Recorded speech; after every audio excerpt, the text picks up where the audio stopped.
열왕기상 11장 1절부터 8절까지 이 본문 말씀은 솔로몬의 생애가 기울어지는, 솔로몬의 그 신앙과 인생이 기울어지는 하나의 변곡점이 되는 구절의 말씀입니다. 11장부터 솔로몬이 서서히 이렇게 솔로몬의 정권도 그렇고 솔로몬의 신앙도 그렇고 여러모로 이렇게 무너져가는 안타까운 모습을 보는데, 왜 성경은 이런 모습을 우리에게 정확하게 이렇게 나왔느냐? 그것은 오고 가는 많은 시대의 성도들이 이 말씀을 보면서 말세를 살아가는 우리가 경고의 말씀이 되어서 우리 신앙이 솔로몬과 같은 그런 실수를 하지 말라 하는 의미에서 이런 말씀을 우리에게 주신 것이겠죠. 자, 11장 1절부터 8절 다시 한번 읽어봅니다. 시작.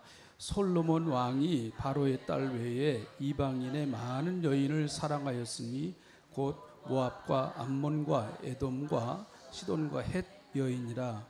여호와께서 일찍이 이 여러 백성에 대하여 이스라엘 자손에게 말씀하시기를 너희는 그들과 서로 통혼하지 말며 그들도 너희와 서로 통혼하게 하지 말라. 그들이 반드시 너희의 마음을 돌려 그들의 신들을 따르게 하리라 하였으나 솔로몬이 그들을 사랑하였더라. 왕의 후궁이 700명이요 첩이 300명이라. 그의 여인들이 왕의 마음을 돌아서게 하였더라. 솔로몬의 나이가 많을 때에 그의 여인들이 그의 마음을 돌려 다른 신들을 따르게 하였으므로 왕의 마음이 그의 아버지 다윗의 마음과 같지 아니하여 그의 하나님 여호와 앞에 온전하지 못하였으니 이는 시돈 사람의 여신 아스다롯을 따르고 암몬 사람의 가증한 밀곰을 따름이니라. 솔로몬이 여호와의 눈앞에서 악을 행하여 그의 아버지 다윗의 여호와를 온전히 따름같이 따르지 아니하였고 모압에 가증한 그모스를 위하여 예루살렘 앞 산에 산당을 지었고 또 암몬 자손의 가증한 몰록을 위하여 그와 같이 하였으며 그가 또 그의 이방 여인들을 위하여 다 그와 같이 한지라.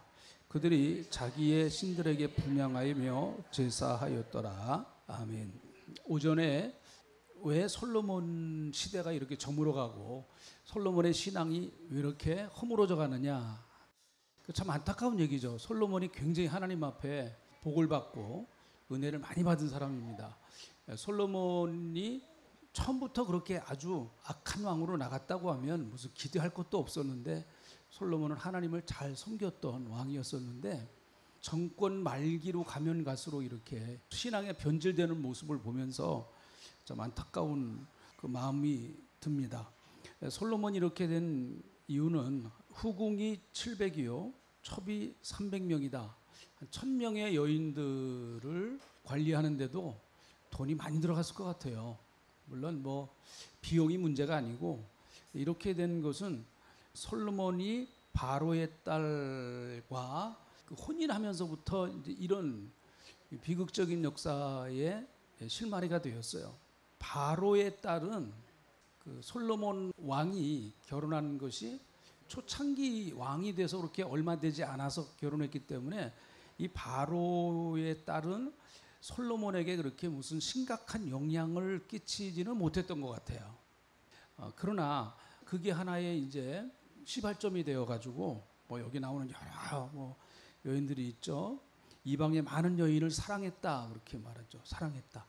그래서 여러분 우리가 주일도 이제 한 주 빠지면은 굉장히 마음이 부담이 돼요. 11조 하시던 분이 11조 한번 떼어먹어 보세요. 금방 무슨 일이 생길 것 같아요. 근데 몇 달 안 해도 뭐 별일 없거든요. 별일 없어요. 뭐 괜찮나? 네, 그러다가 이제 아예 그냥 11조 안 해버리고 주일날도 마찬가지고 그러죠. 그래서 초창기에 잡아야지 깊이 들어간 다음에 참 거기서 뭐든지 바로잡기는 참 어렵습니다. 초창기에 잡아야죠. 그래서 여러분 하나님께서 우리에게 야 그거 잘못된 거야, 그 길로 가면 안 돼라고 그렇게 성령께서 우리에게 알려주실 때 빨리 돌아서서 바른 길로 가야 되는 거죠. 그게 지혜로운 삶입니다. 또 한 가지는 이미 하나님께서는 이방 사람들과의 결혼을 반대하셨어요. 그런데 나중에 보면 이스라엘 사람들도 이방인들과 이제 결혼하기도 하고 이제 그래요. 그러나 어쨌든 구약 시대에는 굉장히 이스라엘 민족의 그 성별성을 하나님이 강조를 하셨어요. 성별성을. 지금은 우리나라 사람들하고만 결혼하는 게 아니고 요즘은 많이 국제 결혼을 많이 하잖아요. 그러나 구약 시대에 있어서 이스라엘 민족을 하나님이 특별히 그 선택하신 선민이었었기 때문에 거룩성을 하나님은 요구하셨습니다. 근데 나중에 레위기 공부할 때 나오겠지만은 하나님이 얼마나 이스라엘 백성들에게 거룩성을 요구하셨는가 하면 먹는 것까지 하나님이 관여를 하셨어요. 먹는 것까지. 굉장히 불편하죠. 사실은 누가 먹는 거 관여하는 것처럼 불편한 게 없습니다. 내가 먹고 싶은 거 먹어야 되는데 그거 안 돼. 그거 먹지 마. 그건 잘못된 거야. 이렇게 누가 내 먹는 거를 자꾸 관여하면은 굉장히 힘들어요, 사실이요. 자, 왜 하나님이 그렇게 먹지 말라고 하는 것들은 왜 먹지 말라고 했느냐? 그렇게 먹지 말라고 말씀하신 그것은 대부분 그 당시에 먹지 말라고 레위기 11장에 나오는 그 먹지 말라고 하는 여러 가지 그 목록들이 있어요. 그런 목록들은 거의 다 그 당시에 우상 숭배와 많이 관련돼 있어요. 우상 숭배와. 그래서 자꾸 그런 거 먹다가 보면 자기도 모르는 사이에 자꾸 우상의 영과 부딪히게 됩니다. 하나님이 거룩성을 지키기 위해서 내가 거룩하니 너희도 거룩하라. 그게 레위기의 주제예요. 내가 거룩하니 너희도 거룩하라. 그래서 우리는 은혜로 살아가기 때문에 회개하면 되지. 물론 회개하면 돼요. 그러나 잘못하면 우리가 은혜를 너무 값싸게 여기는, 잘못하면 이제 그렇게 되는 거죠. 그래서 우리는 뭐 연약하기 때문에 죄를 지을 수밖에 없지만 그럼에도 불구하고 하나님 앞에서 하나님의 백성답게 살아가기 위하여 몸부림을 쳐야 되겠죠. 그래야 성령님이 도와주십니다. 그래서 하나님은 이방 사람들과 결혼하는 것을 반대하셨어요. 반대. 바울도 그랬죠. 바울도 그리스도와 베리알이 어찌 함께하리요. 같이 할 수가 없다. 그렇게 말합니다. 그래서 크리스천 청년들, 혼기를 앞둔 청년들이 사실은 이제 이것 때문에 고민을 많이 하죠. 이것 때문에 지금 만나고 있는 자매나 형제가 교회를 안 다니는데 어떻게 하나. 이것 때문에 고민하는 그 믿음 좋은 특별히 자매들이 그런 고민을 많이 해요. 자매들이. 그래서 교회 안에 그거 고민하다가 그 때를 놓친 그런 자매들도 상당히 있다고 하는 얘기를 들어봤습니다. 굉장히 참 어려운 일이죠, 이게. 그런데 이제 불신자하고 결혼하는 이제 그런 문제가 요즘은 하도 결혼을 안 하니까 야, 그렇게라도 해라. 뭐 그렇게도 얘기하고 싶은 이제 이런 시대인데 어쨌든 그럼에도 불구하고 믿지 않는 사람하고 결혼을 하면은 역시 신앙생활하기가 대단히 어려운 거는 맞아요. 특별히 남자 측이 신앙생활 안 할 때 굉장히 어렵죠, 사실은. 신앙생활 하기가요. 그래서 하나님의 말씀을 우리의 삶에 적용하면서 살아야 되는데 또 우리의 사랑하는 자녀들이 말씀에 적용하면서 살아갈 수 있도록 해야 되는데 이게 그렇게 넉넉하게 쉬운 일만은 아닙니다. 그럼에도 불구하고 우리는 하나님의 백성들이기 때문에 하나님의 말씀대로 순종을 해야 되겠죠. 자, 또 한 가지는 솔로몬이 왜 이렇게 무너졌는가 하면 하나님을 사랑해야 될 솔로몬이요. 누구를 사랑하기 시작했는가 하면 이방 여인들을 사랑하기 시작했어요. 이방 여인들을요. 여러분, 하나님은 솔로몬을 사랑하셨어요. 한번 우리 요절을 볼까요? 사무엘 하 12장 24절부터 25절. 자, 읽어봅니다. 시작.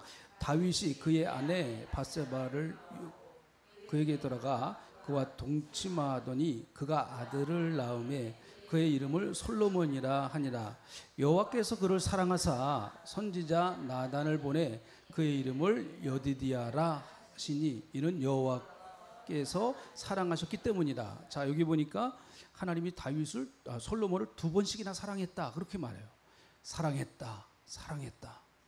뿐만 아니라 열왕기상 3장으로 가보시죠. 열왕기상 3장 3절 같이 읽어봅니다. 시작. 솔로몬이 여호와를 사랑하고 그의 아버지 다윗의 법도를 행하였으나 산당에서 제사하며 분향하더라. 자, 여기도 보니까 솔로몬이 여호와를 사랑했다 그렇게 말하죠. 그러니까 하나님이 솔로몬을 사랑했고 솔로몬도 하나님을 사랑했어요. 그래서 사랑의 교통이 되는 거예요.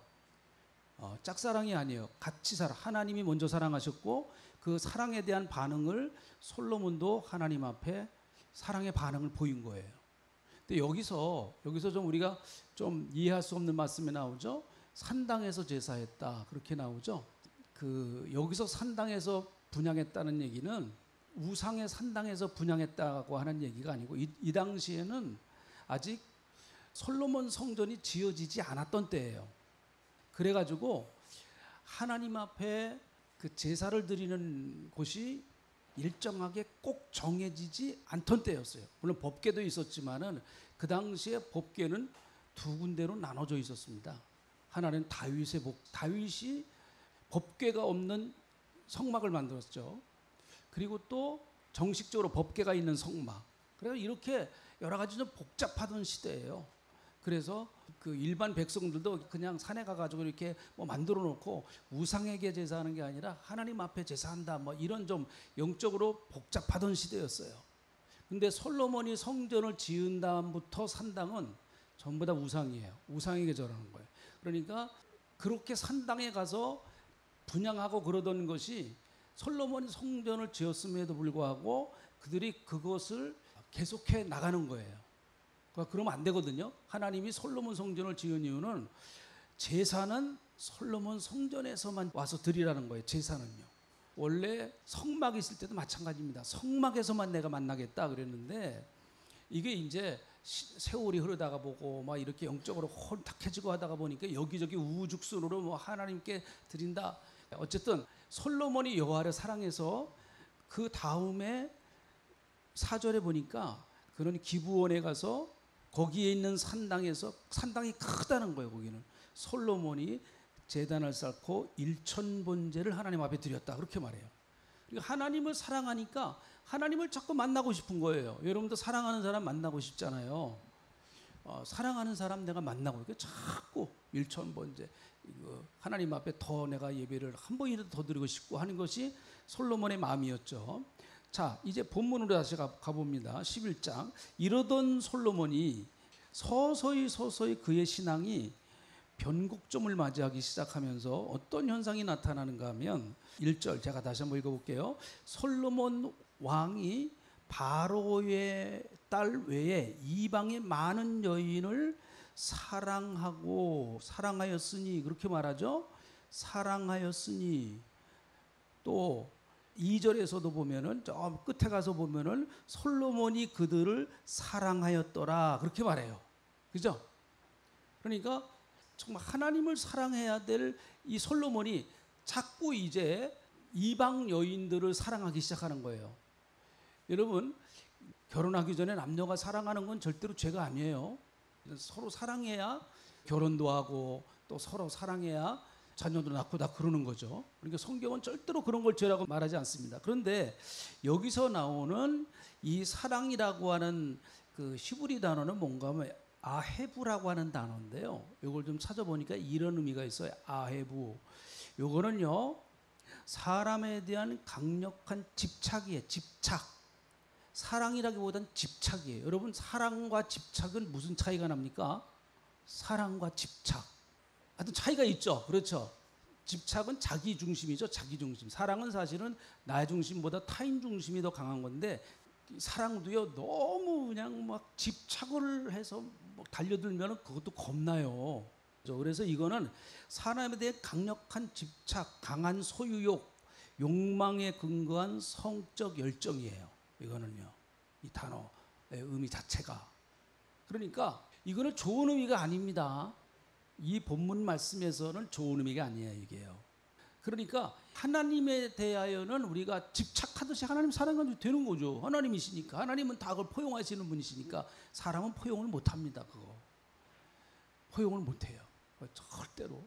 하나님께 정말 그렇게 하나님을 사랑하고 또 하나님이 솔로몬을 사랑하고 여러분 신앙생활은 결국은 하나님과 나와의 관계에서 사랑의 관계예요. 사랑의 관계라야 율법을 뛰어넘습니다.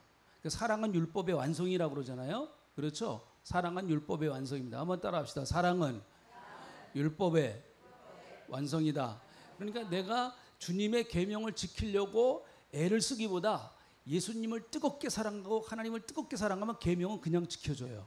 사랑 안에 다 사랑 안에 계명이 다 녹아져 버리는 거예요. 내가 주님 사랑하는데 우상 섬길 수가 있나요?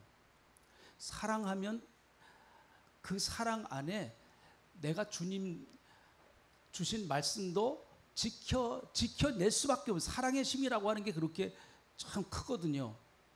결국은 신앙이라고 하는 건 뭐냐? 여러분 왜 충성하십니까? 왜 헌신하십니까? 하나님 앞에 상급받기 위해서도 해요. 그러나 그것보다 근본적인 건 주님이 나를 위해서 십자가에 죽으시고 나를 위해서 그 고통당하셔서 나를 구원하셨으니까 아무리 생각해봐도 하나님이 나를 구원하실 이유가 없어요. 근데 내가 구원받았어요?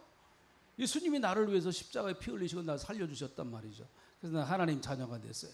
천국 갈 수 있어요. 이 사랑을 깊게 깨달으면은 자연스럽게 충성이 나옵니다.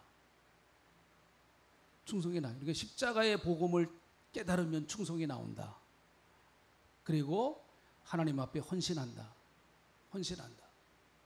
근데 이게 참 교회에서 목사가 십자가 얘기를 1년 365일 해도 본인이 한 귀로 듣고 한 귀로 흘러버리면 십자가의 사랑은 그냥 그 목사가 설교하는 설교 레파토리 중에 하나예요. 그러니까 설교의 레파토리 중에 하나로 들려오면은 십자가에 우리 목사님 오늘 또 하는구나. 십자가 그래. 십자가 지겹다. 그렇게도 생각이 될 수 있어요. 그런데 십자가의 내 뜨거운 사랑에 내가 담겨지고 하나님의 뜨거운 십자가의 사랑이 내게 부어지는 걸 내가 정말로 경험했을 때는 괜히 그 십자가만 생각해도 가슴이 울컥하고 가슴이 뜨거워지고 그러는 거예요. 참 그걸 느껴야 되는데 참 사람의 힘으로는 안 돼요 이게. 우리는 입을 달면은 사랑 그러잖아요. 하나님의 사랑, 예수님의 사랑, 하나님의 사랑, 예수님의 사랑. 근데 그것이 그 하나님의 사랑이 결국은 우리의 믿음을 끝까지 지켜나가는 거거든요. 하나님이 날 사랑하신다고 하는 그 신앙의 강도가 믿음의 수준이에요. 믿음의 수준입니다. 그러니까 어떤 사람은 하나님의 사랑이 너무 크니까 자기의 목숨까지 내놓으면서 그냥 헌신해 버리는 거 아니에요. 하나님의 사랑이 그렇게 너무 크니까 솔로몬은 결국은 한때는 하나님을 뜨겁게 사랑했는데 결국은 그 사랑이 서서히 변하기 시작해서 사람을 사랑하기 시작했습니다. 자, 여러분 솔로몬이라고 하는 이름은 누가 줘줬나요? 솔로몬이라는 이름을 누가 줘줬어요? 솔로몬이라는 이름을 누가 줘줬습니까? 솔로몬에게. 자, 아까 우리 찾았던 말씀 한번 다시 가보시죠. 사무엘하 12장 한번 다시 가보세요. 저는 이번에 이 설교를 준비하면서 그 놀라운 또 진리를 하나 깨달았어요. 참 성경의 진리는 참 무궁무진하구나. 자, 12장 24절, 25절 다시 한번 읽어봅니다. 자, 여기 나와 사무엘하 24, 25. 네. 자, 한번 천천히 한번 뜯어봅시다. 다윗이 그의 아들 밧세바를 위로하고 그에게 들어가 그와 동침하였더니, 그러니까 다윗이 밧세바와 불륜을 맺어서 낳은 자식은 죽었습니다. 그러니까 밧세바가 너무 실망을 했어요. 너무. 그런데 다시 들어가서 동침을 했습니다. 그리고 그 아들을 낳습니다. 그의 이름을 뭐라고 했다고요? 솔로몬. 자, 누가 줘줬어요? 이 이름을요? 이 본문에서 뭐 어려운 얘기 아니잖아요. 누가 줘줬어요? 다윗이 줘줬죠. 자, 그러면 25절 보세요. 25절 한 절 넘어가서 보면, 자, 선지자 나단이 왔어요. 하나님이 보내셨어요. 선지자 나단을 하나님께서 보내셨습니다. 아들을 낳았다고 하는 얘기를 듣고 하나님께서 선지자 나단을 보내서 이렇게 말해요. 선지자 나단을 보내요. 그의 이름을 뭐라고 했다고요? 여디디야. 그래서 솔로몬의 이름은 두 가지예요. 하나는 솔로몬, 하나는 여디디야. 솔로몬은 아버지가 지어준 이름, 여디디야는 하나님이 지어주신 이름. 하나님이 지어주신 이름. 자, 그러면 여러분, 솔로몬이라고 하는 뜻은 무슨 뜻인가 하면, 솔로몬이라고 하는 뜻은 무슨 뜻인가 하면 평화로운 자라는 뜻이에요. 평화로운 자. 평화로운 자. 그러니까 솔로몬, 이 다윗이 자기 아들이 태어났을 때 바세바 사랑했잖아요. 사랑하는 그 여인에게서 태어난 그 아들의 이름을 줄 때 솔로몬이라고 줬습니다. 본인은 전쟁터에 너무 나가서 많은 피를 흘렸어요. 너무너무 어떻게 보면 인생의 반 이상은 전쟁터에서 산 사람이에요. 이 다윗은요. 그러니까 이 평화에 대한 갈망이 다윗처럼 강한 사람도 없었을 겁니다. 그래서 내 세대는 그렇게 전쟁이 끊임이 없었지만은 자기 자녀 시대에는 좀 나라가 편안했으면 좋겠고 자녀들이 좀 편안했으면 좋겠다라고 하는 의미에서 솔로몬이라고 이름을 져준 것 같아요. 솔로몬이라는 이름. 자, 여디디야는 무슨 뜻인가 하면 여호와의 사랑을 받는 자라는 뜻이에요. 여호와의 사랑을 받는 자. 이름의 뜻만 보면 어느 게 더 좋아요? 여디디야가 훨씬 좋습니다. 여디디야가 훨씬 좋아요. 여호와의 사랑, 하나님의 사랑을 받는 자. 자, 그런데 가만히 보세요.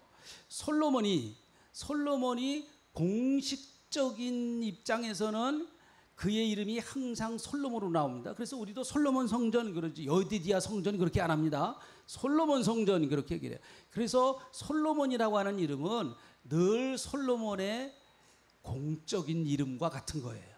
솔로몬 왕 그러잖아요. 근데 여디디야는 잘 알려지지 않은 이름이에요. 그런데 하나님이 그렇게 져줬어요. 다른 사람은 모르더라도 여러분 솔로몬은 알아요. 하나님이 자기의 이름을 여디디야로 지어준 걸 자기는 압니다. 분명하게. 분명히 다윗이 하나님께서 나단 선지자를 보내서 내 이름을 여디디야라고 했다. 너 그거 잊어버리지 마라. 여디디야는 솔로몬의 개인적 이름과 같아요. 개인적인 이름과 같습니다. 여디디야라고 하는 이름을 가지고 뭘 한 거는 하나도 안 나와요. 성경에 하나도 안 나옵니다. 솔로몬의 이름을 가지고 솔로몬이 한 이야기는 사무엘 하, 열왕기 상 엄청나게 많이 나와요. 어마어마하게 많이 나옵니다. 그런데 솔로몬의 사실은 노년은 실패로 끝났어요. 실패로. 그러니까 어떻게 보면 그는 공적 인생으로는 솔로몬이라고 하는 이름으로는 어떻게 보면 실패한 인생이라고 말할 수 있죠. 그래서 유대인들은요 솔로몬 절대 존경 안 합니다. 우리는 솔로몬의 지혜 그러는데 유대인들은 절대 솔로몬에 대한 평가가 아주 박해요. 솔로몬에 대한 평가가 굉장히 박합니다. 그런데 여러분 여디디야는 개인적으로 하나님 앞에 섰을 때는 솔로몬으로 서는 것이 아니라 여디디야로 섰을 거예요. 하나님이 자기를 사랑했다는 거예요. 여러분 솔로몬이 여러 가지 많은 오점이 있습니다. 열왕기상 11장에 나오는 그런 부끄러운 모습들이 나와요. 여러분 사람이요, 한번 열왕기상 11장 다시 한번 찾아보세요. 사람이 마음이 굳어지면 어떻게 되는 참 무서워요. 이거 여러분 이거 참 조심해야 돼. 신앙이 굳어지, 신앙의 영적인 이 신경 조직이 죽어버리면은 정말 무섭습니다. 사람이 무섭게 변합니다. 자, 11장 6절에 있는 말씀 보세요. 같이 읽어보시죠. 시작. 솔로몬이 여호와의 눈앞에서 악을 행하여 그의 아버지 다윗이 여호와를 온전히 따름같이 따르지 아니하였고. 자, 솔로몬이 어디서 악을 행했는가 하면 여호와의 눈앞에서 악을 행했다는 거예요. 하나님이 다 보고 계시는데 버젓이 악을 행하고 있는 거예요. 하나님 다 보고 있는데. 무서운 거죠? 무서운 거예요 이거. 이때 솔로몬이 여호와의 눈을 의식했을까요? 의식하지 못했을까요? 잘 모르겠어요. 이건 솔로몬이 얘기를 안 해놔가지고 잘 모르겠어요. 근데 의식을 못했던 것이 아닌가. 저는 그렇게 생각을 해요. 의식을 못했던. 그러니까 감히 이방 신전을 감람산에다 갖다 쳐놓죠. 하나님이 불꽃 같은 눈으로 이렇게 쳐다보고 있다고 하는 걸 만약에 의식했다고 하면 하나님이 두려워서라도 그렇게 할 수 없지 않았겠습니까? 영적인 신경 조직이 죽어버린 거예요. 그러니까 아무리 하나님의 말씀이 선포돼도 안 들어와요. 귀에 하나도. 여러분, 하나님의 말씀이 귀에 들어오는 건 복 중에 복입니다. 하나님의 말씀, 그것이 내게 싫든 좋든 하나님의 말씀이 내게 들어와요. 이건 복 중에 복이에요. 정말 복 중에 복입니다. 하나님을 의식하는 것. 내가 범죄를 하고 나서 이러면 안 되지. 이렇게 살면 나 망해. 이렇게 계속 가다가는 정말 큰일 나. 하나님 어떻게 해야 돼요? 이렇게 하나님을 기억하고 하나님의 이름을 부를 수 있다고 하는 것은 아직도 기회가 있다는 얘기예요. 아직도 소망이 있다는 얘기입니다. 이거는요. 자, 9절에 있는 말씀을 보세요. 하나님과의 관계에서 영적인 신경 조직이 다 마비돼 버립니다. 그럴 때 솔로몬의 반응이 이런 거예요. 솔로몬이 마음을 돌이켜 이스라엘의 하나님 여호와를 떠남으로 여호와께서 그에게 진노하시니라. 여호와께서 일찍이 2번이나 그에게 나타나시고, 하나님이 나타나셨어요. 너 이러면 안 돼. 하나님이 오셔서 경고하셨습니다. 이러면 안 돼. 너 빨리 회개하고 바로 서야 된다. 하나님이 분명히 나타나셔서 솔로몬에게 말씀하셨어요. 근데 안 들어요. 안 듣습니다. 이게 솔로몬이 망한 이유예요. 하나님이 기회를 주신 걸 잡지를 못했어요. 하나님이 기회를 주신, 돌아올 수 있는 기회를 주신 것을 그는 놓쳐버리고 말았습니다. 참 감사하게도 다윗은 더 늦게 좀 깨닫죠. 더 늦게 깨달아요. 늦게. 그래서 하나님이 솔로몬에게는 심판을 하시지 않고 그 아들 세대에 가서 이제 심판을 하세요. 솔로몬에게 심판하시지 않은 이유는 12절에 있는 말씀 보세요. 왜 솔로몬 시대에 심판을 하시지 않는가 하면 이런 이유 때문입니다. 11장 12절 보면, 그러나 내 아버지 다윗을 위하여 내 세대에는 이 일을 행하지 아니하고 내 아들의 세대에서 빼앗으리라. 그래서 아들의 세대에 나라가 둘로 갈라져 버립니다. 르호보암 시대에 나라가 둘로 쪼개지고 둘로 갈라져 버립니다. 그래서 이스라엘 민족이 둘로 나눠져 버리죠. 그 원인을 심각하게 제공한 사람이 솔로몬이에요. 그 원인을 심각하게 제공한 사람이요. 그래서 참 이 솔로몬은 우리에게 여러 가지 많은 그 교훈을 주는 삶을 살았습니다. 역사는 거울이고 하나님의 말씀은 거울입니다. 거울 앞에서 내 모습을 보면서 주여, 혹시 나도 고칠 것이 있나요? 내 모습을 포기하시옵소서. 신앙은 하나님 앞에서 자기를 보는 훈련이에요. 자기를 보는 훈련입니다. 나를 보고 나를 고치는 훈련, 그게 신앙이에요. 다른 사람을 고치려 들면은 복잡해져요. 문제가 나부터 고쳐야 돼요. 나부터 바로 되고 다른 사람을 고쳐야 됩니다. 늘 우리는 그렇게 인생을 살아야 됩니다. 거울 앞에서 내가 무엇이 잘못됐는가 하는 걸 한번 보면서 하나님 앞에 바로 서는, 그래서 여러분의 시대가 솔로몬의 그 영화로웠던 시대가 계속해서 이어져가는 영적인 축복의 역사가 꼭 있으시기를 예수님의 이름으로 축복합니다. 자, 기도하시겠습니다. 오늘 솔로몬의 좀 안타까운 모습을 보았죠. 성경은 이런 모습들을 숨기지 아니하고 솔로몬의 보이고 싶지 않은 이런 민낯을 그대로 다 드러내고 있습니다. 그래서 성경이 하나님의 말씀이에요. 좋은 것만 성경은 기록해 놓지 않았습니다. 인간의 실수도 기록해 놨고 인간의 오점도 기록해 놨습니다. 왜 그런 모습을 기록해 놨을까요?